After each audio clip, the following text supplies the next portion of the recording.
tôt à répondre à une question.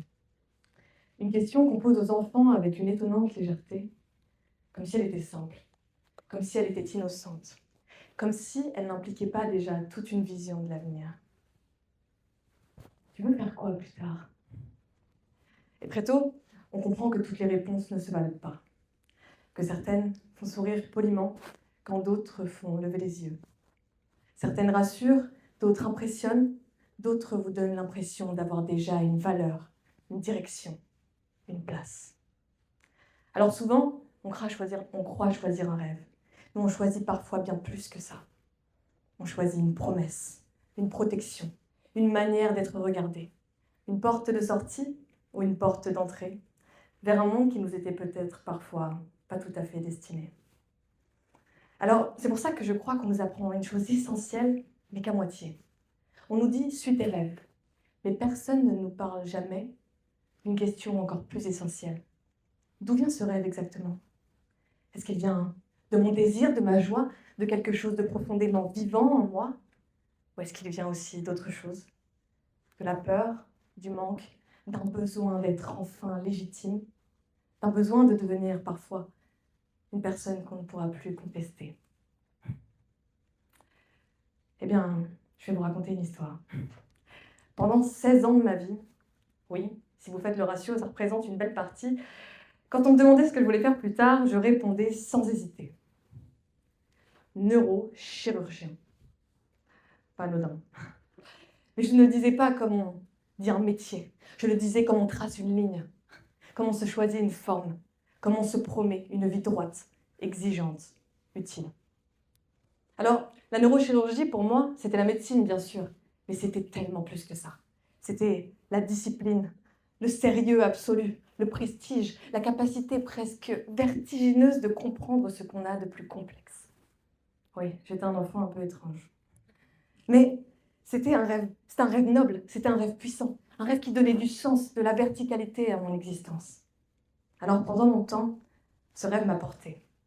Il m'a fait grandir, il m'a appris l'excellence, le goût du précis, la discipline. Et puis, l'idée qu'un avenir se mérite.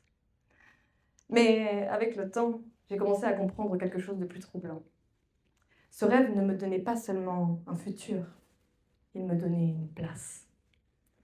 Quand on grandit loin de certains codes, de certaines exigences sociales, on apprend très tôt à observer, à traduire, à comprendre ce qui compte. On comprend que certains mots pèsent plus lourd que d'autres, que certaines trajectoires rendent votre vie immédiatement plus lisible, immédiatement respectable. Alors, on croit choisir un rêve pour la vie qu'il permet de vivre, mais on le choisit parfois pour ce qu'il permet de devenir, pour la preuve symbolique qu'il semble apporter. Vous voyez, moi aussi j'ai ma place. Je la voulais tellement, cette place. Et c'est là que les choses deviennent infiniment plus complexes, parce que tous les rêves ne naissent pas du même endroit. Certains naissent du désir, de l'admiration, d'autres de la peur ou du manque, et même parfois de la loyauté, de la communication, d'un besoin de compensation. Et donc, on se pose des questions, et puis un jour, on se rend compte que la question, c'est aussi, est-ce que je veux encore vivre cette vie-là, ou est-ce que je suis simplement en train d'honorer celle qu'il a voulu un jour? Et c'est là que les neurosciences deviennent fascinantes. On y va. Et oui, parce que notre cerveau repère ce décalage avant nous. Comme je vous le disais, avant de vous parler de neurosciences, je vais vous parler de mon parcours. Et oui, parce que ce décalage chez moi a été très simple. J'ai commencé à me sentir spectatrice de ma propre trajectoire, comme une actrice qu'on applaudit dans une pièce qu'elle ne comprend plus. Vous savez, ce moment où tout devrait bien aller, et pourtant quelque chose cloche. Et oui, parce que l'échec, lui, a la délicatesse d'être visible. Le décalage est beaucoup plus sournois. Il vous laisse avancer, il vous laisse réussir, il vous laisse même avoir l'air convaincant. Ce qui n'aide pas du tout. Pourquoi? Parce qu'un jour, une petite question commence à s'immiscer dans votre tête. Celle que je viens de vous poser. Est-ce que je rêve encore de cette vie-là? Ou est-ce que je suis seule simplement en train d'honorer la version de moi qu'il a voulu un jour? Et c'est là que les neurosciences deviennent fascinantes. J'ai retrouvé le film. Donc, notre cerveau repère ce décalage avant nous. Imaginez un tableau de bord intérieur. Au centre, il y a un voyant. Gros voyant. Son rôle est simple. Il repère quand quelque chose cloche, justement. Il s'active lorsque ce que je fais continue d'avoir du sens sur le papier et pourtant commence à en perdre à l'intérieur. Ce voyant, pour faire simple, on peut le relier à des systèmes cérébraux qui sont liés à la détection du conflit, notamment celui qu'on appelle le cortex singulaire antérieur. Lui, il aide à repérer les écarts, les contradictions, les erreurs, à signaler qu'un réajustement est peut-être nécessaire. En d'autres termes, le cerveau sait quand le cœur ment. Et puis, une autre partie s'invite. Appelons-la le chef d'orchestre. Lui, son rôle, c'est de ralentir, réévaluer, reconsidérer la trajectoire, la stratégie. On le lie à celui qu'on appelle le cortex préfrontal, lié au principe de contrôle cognitif. La capacité à inhiber l'automatique, à reconsidérer la trajectoire pour l'aligner à un but plus juste.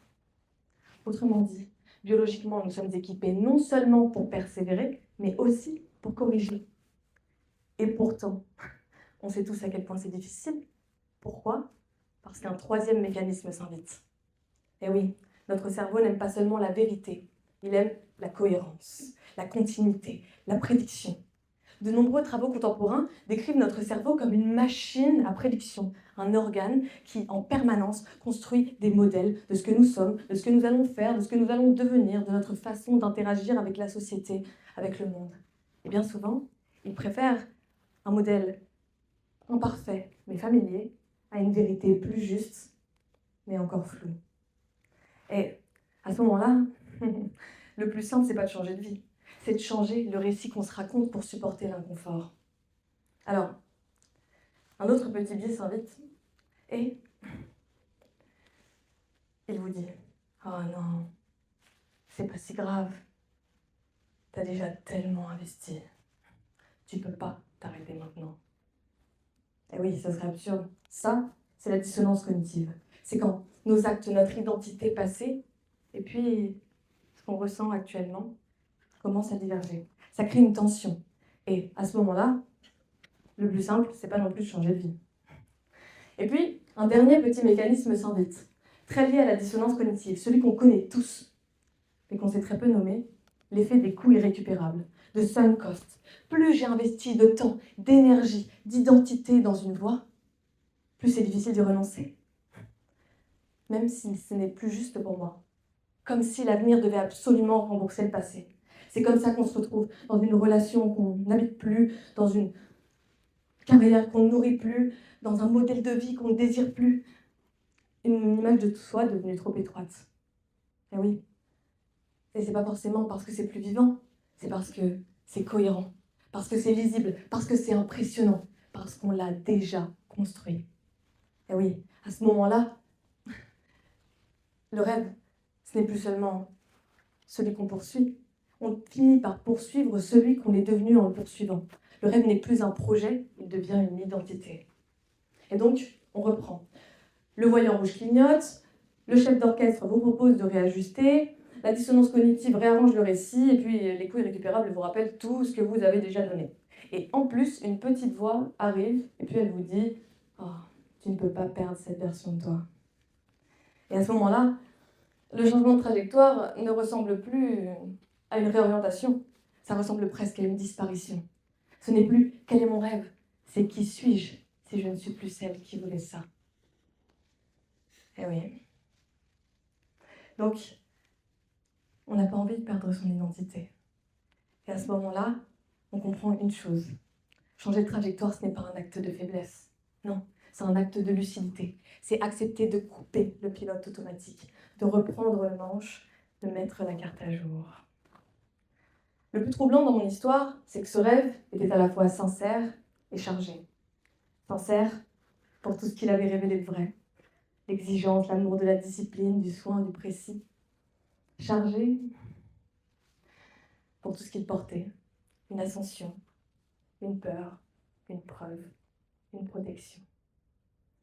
Alors, à ce moment-là, c'est là qu'apparaît la vraie question. Ce n'est pas Quel est mon rêve? Mais qu'est-ce qu'il essaie de sauver en moi? Est-ce qu'il relève de mon désir ou est-ce qu'il pense mes blessures? Est-ce qu'il me met en mouvement ou est-ce qu'il me sert d'armure? Est-ce que j'aime profondément ce qu'il implique ou est-ce que j'aime surtout ce qu'il dira de moi? Ce sont des questions difficiles parce qu'elles ne demandent pas seulement de l'ambition, elles demandent de la lucidité, mais plus difficile encore, de l'introspection. Alors, à ce moment-là, j'avais compris quelque chose d'essentiel. Non, je ne voulais pas trahir la petite fille que j'avais été. Non, je ne voulais pas mépriser l'élan qui m'avait porté jusque-là. Non, je ne voulais pas réduire ce rêve à une erreur. Alors, je n'ai pas détruit mon rêve, je l'ai relu. Et j'ai gardé tout ce qu'il m'avait apporté, tout le bon. Comme on l'a dit, l'amour de l'exigence, du soin, du précis, mais aussi une passion pour des sujets infiniment complexes, l'amour des neurosciences. La preuve, je vous en parle encore aujourd'hui, et c'est même ce qui m'a permis de reprendre le cours de mon talk. Et puis, j'ai retiré dans ce rêve ce qui relevait moins du désir que de la nécessité d'être légitime à tout prix. Alors non, je n'ai pas détruit mon rêve, je l'ai désencombré. Et je crois que grandir, c'est souvent ça. Eh oui, c'est une capacité d'aller chercher, d'aller distinguer dans ce que l'on construit, qui l'on est, notre trajectoire, ce qui relève de l'amour ou ce qui relève de la peur. Alors ce soir, dans une soirée qui s'appelle Oser rêver, j'avais envie de défendre une autre forme d'audace. L'audace de regarder ses rêves en face, de les interroger, de les écouter, de s'écouter et d'apprendre à les réécrire si le cœur vous en dit. Parce que oser rêver, ce n'est pas toujours suivre une vision, une stratégie. C'est aussi parfois apprendre à se recentrer et à comprendre que ce qui nous a fait vibrer par le passé n'est peut-être plus toujours la forme la plus juste de notre vérité. Ce n'est pas nier son passé, c'est accepter qu'il ne décide pas seul de l'avenir.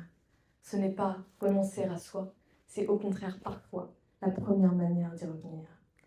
Alors, si ce soir, certains d'entre vous sentent ce léger décalage, celui qu'on camoufle très bien en réussite, celui qu'on cache sous des mots raisonnables, je n'ai pas envie de vous dire « tenez bon à tout prix ». Je vais vous laisser avec une question plus simple, ou pas simple du tout. Est-ce que j'aime encore ce que je suis en train de construire ? Alors non, je ne vais pas vous vendre le changement de trajectoire comme une aventure douce et linéaire. C'est loin d'être un long fleuve tranquille. Croyez-moi, j'en ai déjà vécu quelques-uns, malgré mon âge. Celui-ci n'était que le premier. Et à chaque fois, il y a quelque chose qu'on perd, oui, mais quelque chose d'infiniment plus précieux qu'on gagne. Une vérité, une leçon, une part de soi. Et chacune en vaut la peine. Merci.